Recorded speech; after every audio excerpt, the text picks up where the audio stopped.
Sensational அராஜகம் தான் கிட்டத்தட்ட டிராகன் படம் வெற்றி நடை போட்டுட்டு இருக்கு.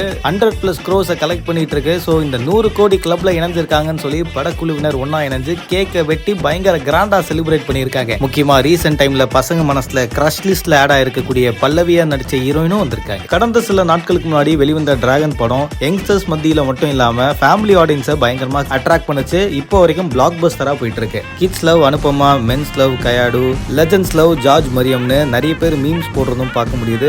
ஏஜிஎஸ் உடைய தயாரிப்புல வெளிவந்த டிராகன் பயங்கரமா பட்டையை கிளப்பிட்டு இருக்கும்போது படக்குழுவினரான ஹீரோ பிரதீப் ரங்கநாதன், ஹீரோயின், தயாரிப்பாளர் மற்றும் டைரக்டர்னு என்டையர் டீம் வந்திருக்காங்க அவங்க ஃபேமிலிஸோட.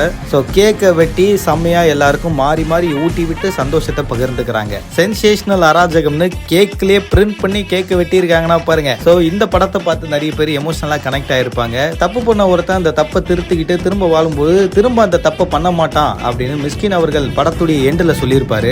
அது நிறைய பேருடைய வாழ்க்கையில கனெக்டும் ஆச்சு. இப்படி டிராகன் படம் நிறைய இடத்துல எமோஷனலா நிறைய பேரை டச் பண்ணியிருக்கு. அப்படி இந்த படத்துல உங்களுக்கு பிடிச்ச விஷயம் என்னன்றதை தினிஷாக்கு என் கூட கமெண்ட்ல தெரிவிங்க. மறக்காம பிக் நியூஸ் சேனலுக்கு சப்ஸ்கிரைப் பண்ணுங்க.